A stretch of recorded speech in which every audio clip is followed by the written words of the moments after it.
Hello and welcome back to Talking Shop, a series where we talk about the latest news and updates on e-commerce and retail. Today we'll be talking about how Google is testing a new call history function, YouTube is experimenting within the e-commerce industry, LinkedIn has just introduced stories, and Royal Mail have just introduced a new 72p parcel pickup service.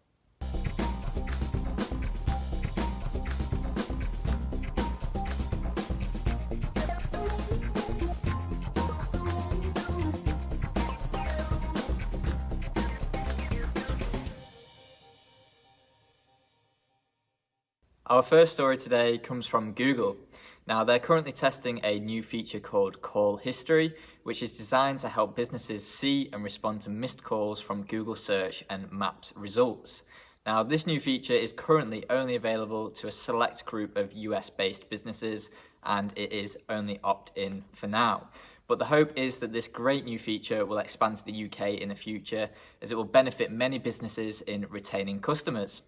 Now, I think this is going to be a really great feature, but I did notice that it's only in the US at the minute, trialling out with a few companies, but hopefully if all things go to plan, we could see it in the UK or globally very soon. So I just think it's going to be great when it does come to the UK, really. Yeah, I think that's one thing that you might not think about when people are trying to get in contact with your business via your Google business result and they miss the call. There's no way of really getting back in touch with that customer, and that's a sale lost potentially. So it's another great tool to make sure you're not missing that opportunity for another sale, which is great. Yeah, and I don't know about you guys, but the fact that it's available on Google Maps as well, I always use my kind of like phone maps to kind of search for businesses. That's the way I use it. So obviously if I see a business, click on it, it's going to give me the telephone number, and that's the way I typically call companies. Our next story is from YouTube. Owned by Google, YouTube is planning to turn its platform into a major e-commerce platform where viewers can buy products that are showcased in videos directly from YouTube. It's been reported that YouTube recently began asking creators to use their software and track and tag the products featured in the videos. The data will then be linked to Google Analytics and shopping tools in an effort to make it easier for consumers to purchase items that they've researched on the site. The end goal for this is to convert their 5 billion plus videos into a catalogue that people can browse and buy from directly. So I think there are pros and cons to this, in my opinion. Definitely. I think it's a great thing for YouTube to be doing, to utilise the e-commerce side. You know, people do search for product reviews on YouTube, but at the same time, as a business owner, it's another revenue stream, but it's also kind of taking away from your own brand. I don't know what you think. Yeah, definitely taken away from your own brand, in terms of like they might miss out on other marketing kind of like techniques that you've implemented on your website.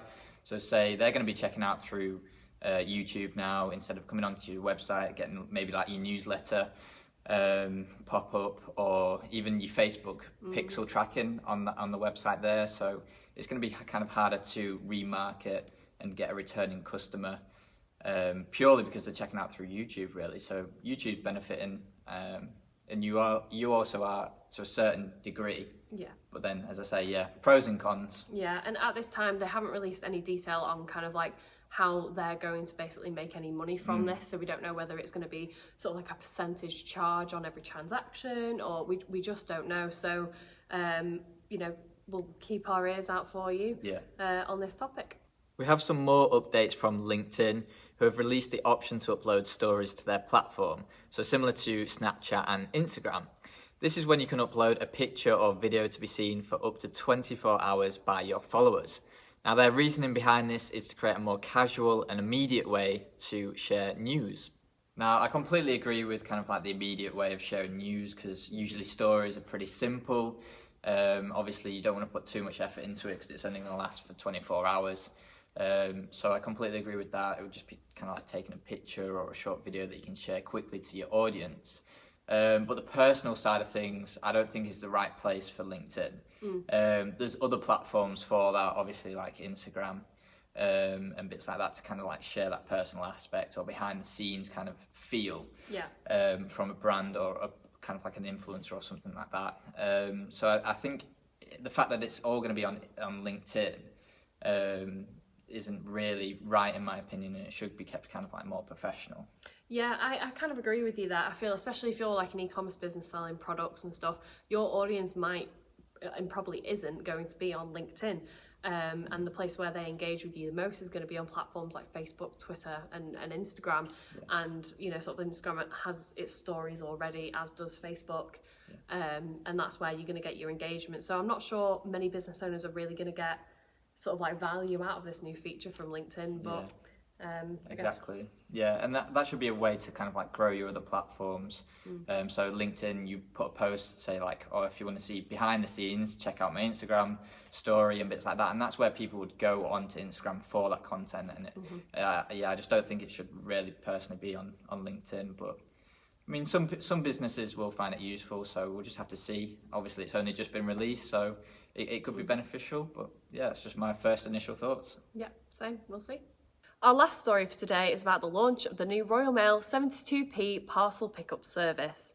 This comes in an effort to grab a bigger share of the booming home delivery market, as Royal Mail now pick up people's parcels from their homes as of last week. The good news is that people running their businesses from home will be able to use the service, and it's available every day except Sunday, but you can only send 5 parcels at a time. You can book a slot either on the Royal Mail website or on the Royal Mail app, and they will collect either from your front door or a designated safe place on the chosen dates. You will need to have paid for the parcels, printed your own labels, and paid for the service, as well as any traditional shipping costs online before pickup.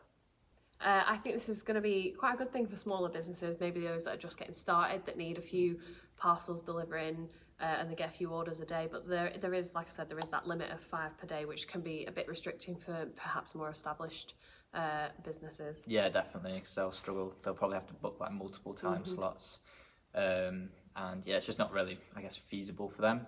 Another kind of like point current to this time is that you're obviously going to be reducing your risk. Yeah. Of going outside, and obviously with COVID and bits like that, it's going to be a lot safer to obviously get your parcels picked up.